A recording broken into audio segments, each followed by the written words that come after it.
Hello dear students, हमने आपको पिछले वीडियो में कक्षा 8 का हिंदी और अंग्रेजी दोनों विषय का हमने असाइनमेंट तैयार करवाया था। तो दोनों विषय में हमने प्रश्न एक का असाइनमेंट तैयार करवाया था। आप लोगों का प्रश्न यहाँ पे कह रहा था, दिए गए विषयों में से किन्हीं एक विषय को अपनी इच्छानुसार क्या करना है, चुनना है और एक एक दत्त कार्य को पूरा करना है। यानी कि इसमें देखिए तो 4 विषय है, हिंदी, अंग्रेजी, संस्कृत और उर्दू। इसमें 4 विषय है। तो 4 विषय में से क्या करना था, किन्हीं 2 विषय का आप लोगों को क्या करना है, चुनना है। तो किन्हीं 2 विषय में हमने चुना था, हिंदी और दूसरा अंग्रेजी। और इसमें से कह रहा है एक एक दत्त कार्य को पूरा करना है, यानी कि एक एक प्रश्न का असाइनमेंट आप लोगों को तैयार करना है। जैसे इसमें 3 प्रश्न था, पहला, ये दूसरा और ये तीसरा। हिंदी में 3 प्रश्न था और इसी तरह से अंग्रेजी में देखिए तो यहाँ पे 2 प्रश्न है, पहला और ये दूसरा प्रश्न। तो हमने दोनों में क्या किया था, पहला प्रश्न का असाइनमेंट तैयार किया था। इसमें भी पहला प्रश्न और इसमें भी, अंग्रेजी में भी हमने पहला प्रश्न का असाइनमेंट तैयार किया था। तो हमने इस तरह से यहाँ पे इसमें देखा था हिंदी और अंग्रेजी का पिछले वीडियो में, और इस वीडियो में हम लोग गणित का असाइनमेंट तैयार करेंगे। तो यहाँ पर देखिए गणित में क्या दिया है, तो यहाँ पर समझिए गणित में देखिए सबसे पहले ऊपर यही समझिए यहाँ पर क्या दिया हुआ, कह रहा है प्रत्येक विषय में से किसी 2 दत्त कार्यों को पूरा कीजिए। यानी कि देखिए प्रत्येक विषय, जितना भी विषय है, कि यहाँ पे गणित है, विज्ञान है, इसी तरह से यहाँ पे देखें तो सामाजिक विज्ञान है, बाकी का उर्दू है। तो उन सभी विषय में से क्या करना है, आप लोगों को 2-2 दत्त कार्यों को पूरा करना है, यानी कि 2-2 प्रश्न का असाइनमेंट तैयार करना है। जैसे गणित में देखें तो 4 प्रश्न है, पहला, दूसरा, इसी तरह से तीसरा और ये चौथा प्रश्न।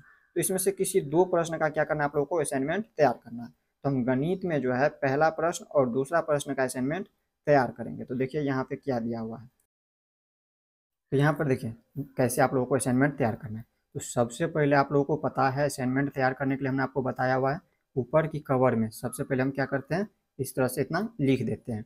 और अगर आप लोग असाइनमेंट का कॉपी नहीं लिए होंगे तो आप लोगों को पहला पेज में क्या करना है, इस तरह से लिख देना, नाम, वर्ग, क्रमांक, विषय और विद्यालय का नाम। ये आप लोगों को पहला पेज में लिखना है। और इसके बाद देखिए यहाँ पे दूसरा पेज से आप लोगों को यहाँ से शुरू करना है, लिखना है कार्यदत्त, अंग्रेजी में इसको लिखना है असाइनमेंट वर्क। और गणित का तैयार कर रहे हैं असाइनमेंट, तो यहाँ पे लिख देंगे हम विषय में गणित। अब इसके बाद यहाँ पे एक बार आप लोगों को प्रश्न लिख देना है, जिससे आप लोगों को समझ आए। यहाँ पे देखिए हमने प्रश्न लिख दिया है। तो पहला प्रश्न है, अपनी पाठ्य पुस्तक से सहायता लेकर 10 नए एक चर वाले समीकरण बनाइए तथा इन्हें हल करने के लिए किन्हीं 2 तरीकों की खोज कीजिए। प्रश्नों को समझिए, प्रश्न में क्या कह रहा है। प्रश्न में कह रहा है अपनी पाठ्य पुस्तक, यानी कि आपको अपनी कक्षा की पुस्तकें ले लेना है। जैसे कक्षा 8 में आप लोग पढ़ाई करें तो कक्षा 8 की गणित का पुस्तक लीजिए और उसमें अध्याय 2 देखिए, अध्याय 2 में आप लोगों को दिया हुआ है एक चर वाले रैखिक समीकरण। तो एक चर वाले रैखिक समीकरण में आप लोगों को क्या करना, उन्हीं की सहायता से 10 समीकरण बनाना है एक चर वाले। तो यहाँ पर देखिए ये जो समीकरण दिया है एक चर वाले सभी के सभी समीकरण है, और ये आप लोगों को अपने पाठ्य पुस्तक की सहायता से क्या करना है, ले लेना है 10 समीकरण। तो इस तरह से हमने यहाँ पे एक 10 समीकरण ले लिया है। और इसके आगे इसमें कह रहा है हल करने के किन्हीं 2 तरीके की खोज करना। इनको हम किन्हीं 2 तरीका से हल करेंगे, ये आप लोगों को खोजना है कौन सी 2 तरीका है। तो देखिए जैसे यहाँ पर देखिए पहला समीकरण है, इसमें देखिए जैसे हमने पहला समीकरण को लिखा है, यहाँ पे है 2x प्लस का 5 बराबर में 15। तो इसमें आप लोग को ध्यान रखना है, इधर को कहते हैं हम LHS, हिंदी में कहते हो बायां पक्ष, बायां पक्ष कहते हैं इसे। और हिंदी में इसको देखिए इधर कहे तो बराबर के उन साइड वाले को हम कहते हैं RHS, यानी कि दायां पक्ष, दायां पक्ष। इस तरह से आप लोगों को लिख देना है। तो देखिए हम क्या करते हैं, समीकरण को कैसे हल करते हैं, इसमें 2 तरीका की खोज करना आप लोगों को। इसमें हम 2 तरीका से कैसे हल कर सकते हैं। तो पहला तरीका देखिए यहाँ पे लिख देंगे, पहला तरीका, पहला तरीका ये समीकरण लिख दीजिए, यही समीकरण, ये जो पहला समीकरण दिया है इसको हम लिख रहे हैं। यहाँ पे है 2x प्लस का 5 बराबर में 15। और दूसरा तरीका से भी इसी को हल करना है। तो पहले पहला तरीका से हल करते हैं। तो पहला तरीका से हम देखिए ये जो दिया है 5, इसका हम पक्षांतरण करके हल कर सकते हैं। पहला तरीका क्या कह रहा था खोजने के लिए, तो पहला तरीका क्या है, पक्षांतरण विधि से इसे हम हल कर सकते हैं। तो इसका पक्षांतरण हम कैसे करते हैं, जैसे यहाँ पर देखिए इसमें हम लिख देंगे, पहले एक बार यहाँ पर लिख देते हैं 5 का पक्षांतरण करने पर, 5 का पक्षांतरण करने पर, पक्षांतरण करने पर देखिए 5 का पक्षांतरण करेंगे तो क्या होगा, 2x है, लिख देंगे 2x। और ये जो 5 दिया है, ये जो संख्या दिया है प्लस में है 5, ये 5 है। तो यहाँ पे इसको पक्षांतरण करें, यानी कि ये जो दाएं अभी बायां पक्ष में है, देखिए बराबर के इन साइड वाले को हम क्या कहते हैं, बायां पक्ष, और उन साइड वाले को कहते हैं दायां पक्ष। तो ये भी बराबर के इन साइड है, ये बायां पक्ष में। तो इसका 5 का जो पक्षांतरण करेंगे, हमें चर का पक्षांतरण हम क्यों करेंगे, क्योंकि हमें चर का मान निकालना होता है। हम समीकरण में हमेशा चर का मान निकालते हैं। चर क्या है, एक्स है। ये जो एक्स है इसका हम मान निकालेंगे। तो इसके लिए हमें क्या करना है, बाकी का संख्या जो भी है अचर संख्या, जैसे ये संख्या में दिया है 5, तो इनको हम बराबर के उन साइड लेके चले जाएंगे। तो यही 5 का हम पक्षांतरण कर दिए, यानी कि इनको दायां पक्ष में ले गए संख्याओं के साथ। तो 15 दिया है, और इनको हम जब दायां पक्ष में ले जाएंगे, ये जो 5 दिया हुआ है, समझिए यहाँ पे ये जो संख्या 5 दिया हुआ है, इनको जब दायां पक्ष में ले जाएंगे तो इसका चिन्ह भी बदल जाएगा। अभी प्लस में था तो ये माइनस में हो जाएंगे। ये किस चीज़ में हो जाएंगे, माइनस में। माइनस में लिख देंगे 5। यहाँ पर कितना प्राप्त होता है, 2x बराबर हमें प्राप्त होता है 10। 15 में से हम घटाएंगे, 15 में से हम 5 को घटाएंगे तो हमें प्राप्त होगा 10। तो हमें यहाँ पे चर का मान निकालना है। ये जो x है, x का मान निकालना होता है। समीकरण में हम चर का मान निकालते हैं, यानी कि x का मान निकालेंगे, x चर है। तो यहाँ पे हमें क्या करना है, ये दो जो दिया हुआ है संख्या में, इनको भी हम बराबर के उन साइड ले देंगे। तो इसमें भी हम क्या करेंगे, यहाँ पे लिख देंगे 2 का पक्षांतरण करने पर, 2 का पक्षांतरण, अनुसार यहाँ पे लगाना है, पक्षांतरण करने पर। इस तरह से आप लोगों को लिख देना है। 2 का पक्षांतरण करेंगे तो यहाँ पे इसमें x बच जाता है, तो यहाँ पे लिख देंगे x बराबर। अब देखिए ये x के गुना में है 2, ये जो संख्या दिया हुआ है 2, ये x के गुना में है। तो बराबर को जब उन साइड ले जाएंगे, यानी कि इसका पक्ष बदल देंगे। अभी ये बायां पक्ष में, इनको बराबर के उन साइड ले जाएंगे, यानी कि दायां पक्ष में ले जाएंगे। यहाँ पे 10 के बट्टे में हो जाएंगे। ये अभी गुना में है, तो गुना वाला क्या होता है, भाग में चले जाता है। तो ये 2 हो जाएंगे बट्टे में। इस तरह से तो x को हम काट सकते हैं। यहाँ पे देखिए x बराबर कितना हो जाएंगे, 2 से काट सकते हैं, 2 पंचे के 10। तो यहाँ पे x का मान निकला है 5। इस तरह से यहाँ पे देखिए ये हमारा पहला तरीका था। अब इसी तरह से दूसरा तरीका से भी इसे हल कर सकते हैं। ये आप लोग स्क्रीनशॉट ले लीजिए, जिससे आप लोगों को याद रहे। हम इसको यहाँ से डिलीट करते हैं और इसके बाद दूसरा तरीका भी आप लोगों को समझाते हैं। यहाँ पे इसको क्लियर करिए यहाँ से। अब देखिए इसी तरह से दूसरा तरीका से हल कर सकते हैं। यहाँ पे इसको दूसरा तरीका से हम कैसे हल करेंगे, लिख देंगे दूसरा तरीका। दूसरा तरीका, यहाँ पे ये समीकरण दिया है 2x प्लस का 5। लिख दीजिए पहले एक बार समीकरण को, 2x प्लस 5 बराबर में दिया हुआ है 15। तो 15 लिख देंगे। और दूसरा विधि से हम कैसे इसको हल कर सकते हैं, तो दूसरा हम संतुलित करके हम इसे हल कर सकते हैं। इस विधि में हम समीकरण के दोनों पक्षों में, ये जो दिया हुआ है LHS यानी कि बायां पक्ष LHS, और ये जो दिया है RHS, इसमें हम क्या करते हैं, एक ही संख्या को जोड़ते, घटाते, गुना या भाग करते हैं, ताकि संतुलन बना रहे। तो जैसे यहाँ पर समझिए, अगर ऐसे में नहीं समझ आए तो ऐसे समझिए। तो इसमें देखिए हमें क्या करना होता है, हमेशा समीकरण में हमेशा पता है आप लोगों को, चर का मान निकालते हैं, यानी कि हमें x का मान, ये जो x दिया है इसका मान हमें निकालना है। तो इसमें हम क्या कर सकते हैं, इसके लिए ये जो संख्या है इसको हम हटा सकते हैं। ये जो प्लस में 5 है इसको भी हटाना है, और ये जो 2 है इसको भी हटाना है, ताकि हमें x का मान हमें प्राप्त हो सके। तो इसके लिए हम क्या कर सकते हैं, तो पहला तरीका तो हमने आपको बताया हुआ है। दूसरा तरीका हम इसमें क्या कर सकते हैं, ये जो दिया हुआ है 5, इसको हटाने के लिए इसमें हम 5 घटा सकते हैं। इसमें से अगर हम 5 घटाते हैं, जैसे यहाँ पे समझिए, इसमें लिख देंगे पहले। एक बार हम इसको लिखेंगे, लिखेंगे क्या, यहाँ पे लिखेंगे दोनों पक्षों में, दोनों पक्षों में 5 को घटाने पर, 5 को घटाने पर, या लिख दीजिए 5 घटाने पर। 5 क्यों घटा रहे हैं हम, क्योंकि यहाँ पे 5 हमें हटाना है। ये जो 5 दिया हुआ है इसको हमें हटाना है। तो यहाँ पर हम लिख देंगे 2x प्लस का, ये जो दिया हुआ है इतना, इसमें 2x प्लस का 5 दिया है, लिख देंगे 2x प्लस का 5। और इसमें हमें घटाना है 5। जब इसमें से 5 को घटाएंगे तो बराबर के उन साइड भी, दोनों पक्ष में घटाना पड़ता है। जो संख्या हम इधर घटाएंगे उधर भी उतना ही संख्या घटाएंगे। इधर दिया है 15, ये देखिए ये जो दिया हुआ है ये 15 है, तो लिख देंगे 15। और इसमें से हम घटा देंगे 5 को, 5 को हम घटा दिए इस तरह से। तो देखिए हमें यहाँ पे प्राप्त होता है 2x। देखिए ये 5 से ये 5 घट गया, तो यहाँ पे 2x सिर्फ प्राप्त हुआ। हम क्यों यहाँ पे घटाएं, क्योंकि हमें चर का मान यानी कि x का मान निकालना है। तो जितना भी संख्या है उसको हमें हटाना है यहाँ से। तो इसलिए यहाँ पे इसमें ये प्लस में था, हम इसमें से घटा दिए। प्लस में रहे तो हमें क्या करना है, उतना ही संख्या को घटा देना, माइनस कर देना है। गुना में रहे तो उतना ही संख्या से हमें भाग दे देना है, तो वो संख्या हट जाएगी। तो यहाँ पर लिख देंगे इसके बाद बराबर में, ये संख्या घट चुका है, तो सिर्फ इसमें बचा है 2x। और यहाँ पे देखिए 15 में से हम घटा देंगे 5 को, तो यहाँ पे कितना प्राप्त होता है, 10 प्राप्त होता है। अब देखिए हमें चर का मान निकालना होता है, यानी कि x का मान निकालना होता है।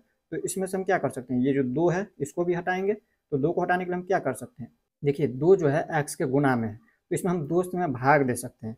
ये जो 2 हटाने के लिए हम क्या कर सकते हैं, 2x में 2 से भाग दे सकते हैं। तो इतना आप लोगों को पता चल गया होगा। तो यहाँ पर हम क्या करेंगे, लिख देंगे, पहले एक बार लिख देते हैं। यहाँ पे लिखेंगे दोनों पक्षों में, जो भी करना है दोनों पक्षों में करना है। जितना संख्या से गुना करे, भाग करे, तो दोनों पक्षों में करना है। दोनों पक्षों में यहाँ पे 2 से, ये जो संख्या दिया है 2, इसको हटाने के लिए हम 2 से भाग करेंगे तो यहाँ पर लिख देंगे पक्षों में 2 से भाग करने पर या भाग देने पर, भाग करने पर इस तरह से आप लोगों को लिख देना है।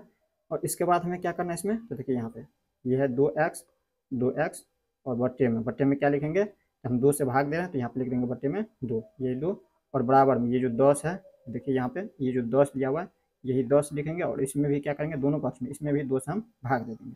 तो यहाँ पे देखिए ये 2 से ये 2 कट गया और इसको काटेंगे तो 2 पंचे के 10 यानी कि 5 बार में कट गया। यहाँ पे कितना प्राप्त हुआ, x बराबर, यहाँ पे x बराबर ये जो इसमें बचा हुआ है x, तो यही x लिखें, x बराबर इसमें बचा है 5, यहाँ पे लिख देंगे हम 5, यही हो गया इसका आंसर। इस तरह से हमने यहाँ पे निकाला है। बाकी का सभी का हम देखिए निकाल करके दिखा दिए, यहाँ पे पहले से बनाए हुए हैं। ये जितना भी समीकरण दिया है यहाँ पे इसमें, यहाँ पे देखिए पहला, दूसरा, तीसरा, चौथा, पाँचवीं, छठी, सातवीं, आठवीं, नवीं और ये हो गया 10वीं। तो सभी समीकरण को हम यहाँ पे हल किए हैं। इसमें 2 तरीका से कैसे हल कर सकते हैं वही बताने के लिए कह रहा था। तो यहाँ पर देखिए हमने लिखा है, यहाँ पे समझिए ये हमारा दूसरा समीकरण दिया हुआ है और इन समीकरण को हमें क्या करना है, हल करना है। तो इसको हम 2 तरीका से हल कर सकते हैं। पहला तरीका हम पक्षांतरण करके कर सकते हैं, जैसे यहाँ पर हमने लिख दिया, यहाँ पे ये हमारा पहला तरीका। तो पहला तरीका में हमने क्या किया, पहले इस समीकरण को लिख दिया, ये जो समीकरण है इसको यहाँ पे हमने लिख दिया x माइनस का 3 बराबर 7। इसमें हमें यहाँ पे देखिए ये जो x है इसका मान हमें निकालना होता है। तो ये जो संख्या दिया है x के साथ, इनको हम क्या करेंगे, बराबर के उन साइड ले जाएंगे, यानी कि इसका पक्षांतरण कर देंगे। ये अभी बायां पक्ष में है तो इनको हम दायां पक्ष में लेके ले जाएंगे, यानी कि इनको बराबर के उन साइड ले जाएंगे, संख्याओं वाले के साथ 7 के साथ लिख देंगे। तो यहाँ पर हमने लिखा है 3 का पक्षांतरण करने पर, ये जो 3 दिया संख्या इसका पक्षांतरण करने पर, तो इसमें x बच जाता है, 3 को जब बराबर के उन साइड ले जाते हैं तो सिर्फ x बच जाता है। यहाँ पर हमने लिखा है x और बराबर में समझिए ये जो संख्या दिया है 7, तो इन्हीं को हम यहाँ पर लिख दिए। और ये जो संख्या 3 का पक्षांतरण करेंगे, यहाँ पर ये जो संख्या दिया इनको पक्षांतरण करेंगे तो ये हमारा प्लस में हो जाएंगे 3, क्योंकि ये भी माइनस में, ये जो माइनस में 3 दिया है इसको जब बराबर को उन साइड ले जाते हैं तो चिन्ह इसका बदल जाता है, माइनस वाला चले जाता है प्लस में 3, यही प्लस 3 हम यहाँ पे लिखे हैं। तो यहाँ पे x बराबर कितना निकला है, 10 निकला है। बाकी यहाँ पे दूसरा तरीका हम इसी तरह से यहाँ पे समझा दे रहे हैं। देखिए दूसरा तरीका यहाँ पे दिया है x माइनस का 3 बराबर में 7, ये हमारा समीकरण दिया है, यही समीकरण है दूसरा समीकरण। और इसमें हम दूसरा तरीका हम क्या कर सकते हैं, तो इनके देखिए यहाँ पे इनको हटाने के लिए हमें चर का मान निकालना है, x का मान हमें ज्ञात करना है। तो इसके लिए हम ये जो 3 दिया इसको हम हटाएंगे। तो इसको हम कैसे हटा सकते हैं, तो देखिए ये माइनस में दिया है 3, माइनस में 3 और इसमें अगर 3 को जोड़ देंगे तो यहाँ पर घट जाएगा, ये माइनस में 3 और इसमें हम अगर 3 को जोड़ देते हैं तो ये हमारा हट जाएगा, तो सिर्फ इसमें x बच जाएगा। तो यही हम इसमें किए हैं। तो यहाँ पर लिख दिए दोनों पक्षों में 3 जोड़ने पर, दोनों पक्षों में इसमें हम अगर 3 को जोड़ते हैं तो इधर भी जोड़ना है आप लोगों को 3 को। तो यहाँ पर हमने लिख दिया है x माइनस 3, यहाँ पे इसमें ये व्यंजक है इतना, यहाँ पे इस व्यंजक को लिख दें x माइनस का 3 लिखे और इसी में हम 3 को जोड़ दें, प्लस में लिखे हैं 3। तो बराबर को उन साइड भी क्या करेंगे, ये जो 7 दिया है इसमें भी हम क्या करेंगे, जोड़ देंगे 3 को। तो यहाँ पर जोड़िए, तो जोड़िएगा तो देखिए ये तो घट जाएगा, इतना तो घट जाएगा, एक प्लस में और दूसरा माइनस में, वही सेम संख्या, ये घट गया तो इसमें बच गया ये x। तो यही x हम यहाँ पे लिख दिए हैं और इसमें हम जोड़ेंगे इन दोनों को, 7 में हम 3 को जोड़ते हैं तो यहाँ पर हमारा प्राप्त होता है 10। तो इस तरह से इनको हल करेंगे। बाकी आप लोग यहाँ से देख लीजिए, बाकी बना हुआ है सभी। अब इसको समझाएंगे, ज़्यादा लंबा हो जाएगा वीडियो और ज़्यादा लंबा आप लोग देखना नहीं चाहते हैं। और अगर आप लोगों को बढ़िया से समझना है तो आप लोग मेरा अध्याय 2 का यानी कि चैप्टर 2 का जो है एक्सरसाइज का वीडियो देख लीजिएगा, उसमें हम सभी समीकरण को समझाए हुए हैं बेसिक से। यहाँ पे देखिए तीसरा समीकरण दिया हुआ है हमारा इस तरह से 3x बराबर का 12। तो हम पहला विधि से कैसे हल कर सकते हैं, तो इसका पक्षांतरण कर सकते हैं। ये जो 3 दिया है संख्या, हमें चर का मान निकालना होता है, तो संख्या वाले को हम क्या करते हैं, बराबर के उन साइड लेके चले जाते हैं। यहाँ पर हम 3 का पक्षांतरण कर देंगे। ये जो 3 दिया है, 3x बराबर लिखे हैं 12, तो 12 में यहाँ पर देखिए 12 के साथ ले जाएंगे 3 को, तो ये 3 जो है x के गुना में है, x के गुना में है। तो यहाँ पर ये जो 3 दिया है तो लिख देंगे 3 का पक्षांतरण करने पर, 3 का पक्षांतरण हम करते हैं तो यहाँ पे क्या बच जाता है, इसमें x बच जाता है, यही यहाँ पे x बराबर के क्या हो जाएंगे, ये गुना में था 3 तो बराबर को उन साइड गया तो 12, ये संख्या दिया था 3 को 12 को लिखे और बट्टे में ये 3 जो है भाग में चले जाएगा इसके। तो 3 को हम काटेंगे, 3 चौके 12, तो x बराबर हमें प्राप्त होता है 4। तो यही लिख दिए हैं। और दूसरा विधि हम क्या कर सकते हैं, इसी में दूसरा विधि यहाँ पे देखिए लिख दिया है, ये हमारा दूसरा तरीका है। दूसरा तरीका हम क्या कर सकते हैं, इसमें यहाँ पे जो 3 दिया है इसमें देखिए ये गुना में है, x के गुना में है, x के गुना में है तो इसमें हम भाग कर देंगे। अगर 3 से हम अगर इसमें भाग दे दें तो ये 3 से 3 कट गया तो इसमें सिर्फ x बच जाएंगे। और बराबर में हम क्या करेंगे, 12 में भी हम क्या करेंगे, जब इधर हम 3 से भाग देंगे तो 12 में भी हम 3 से भाग देंगे। तो यही लिख देंगे पहले, यहाँ पर हमने लिख दिया दोनों पक्षों में 3 से भाग करने पर, दोनों पक्षों में 3 से भाग करने पर। यहाँ पर देखिए ये जो दिया हुआ था 3x, तो इसी को लिख दिए 3x और बट्टे में इसमें हम 3 से भाग दिए। तो बराबर के उन साइड भी ये जो 12 दिया है, 12 में भी हम क्या करेंगे, 3 से भाग देंगे। तो देखिए इसको जब भाग दीजिएगा तो ये 3 से ये 3 कट गया, तो इसमें ये x बच गया, तो यही x लिखे हैं। और बराबर में इसमें देखिए ये 3 से काटेंगे तो 3 चौके 12, 4 में 12 कट गया, यही 4 हम लिख दिए हैं। इस तरह से आप लोग समझ गए होंगे। बाकी सभी देख लीजिए, यहाँ से देख लीजिए और सभी को आप लोग समझ लीजिए। वीडियो बहुत लंबा हो जाएगा ऐसे में, यहाँ पर आप लोग देख लीजिए सभी के सभी। ये जो है इस तरह से बना हुआ है, पहला और दूसरा तरीका से हमने इसको बना दिया है। यही आप लोगों को खोजने के लिए कह रहा था, पहला और दूसरा तरीका खोजने के लिए कह रहा था। इसको हम पहला और दूसरा तरीका से कैसे हल कर सकते हैं, तो बाकी का यहाँ पर हम आप लोगों को दिखा दे रहे हैं, पहले से बनाए हुए हैं। इस तरह से आप लोगों को बना लेना है। सभी का स्क्रीनशॉट ले लीजिए और यहाँ पे आप लोगों को कॉपी पे लिख देना है। बाकी आप लोगों को समझा दिए हैं। ये छठा है। इसी तरह से यहाँ पे देखे तो ये 7वीं समीकरण है। इसमें देख लीजिए आप लोग कैसे बना हुआ है। बाकी हम आप लोगों को बेसिक से समझाए हुए हैं। यहाँ पे देख लीजिए ये सभी हो गया। इसके बाद हो गया ये 9वीं और ये हो गया 10वीं। तो यहाँ पर इस तरह से ये हमारा लास्ट था। ये हमारा समीकरण 10 जो है प्रश्न संख्या 1 का लास्ट था। इसमें कह रहा था सभी का हल करने के लिए दो अलग तरीका से, भिन्न भिन्न तरीका से इनको खोज करके अलग अलग तरीका से हल करने के लिए यहाँ पे हमारा पहला तरीका इस तरह से हम, और यह है दूसरा तरीका। तो इस तरह से हमने हल कर लिया। वीडियो लंबा हो चुका है, इसलिए जो है इस वीडियो को यहीं पे एंड करते हैं। नेक्स्ट वीडियो में जो हम लोग गणित का प्रश्न संख्या 2 को देखेंगे। इसमें 2 प्रश्नों को हल करने के लिए कह रहा था, तो दूसरा प्रश्न जो है हम नेक्स्ट वीडियो में देखेंगे। तो मिलते हैं नेक्स्ट वीडियो में। जय हिंद।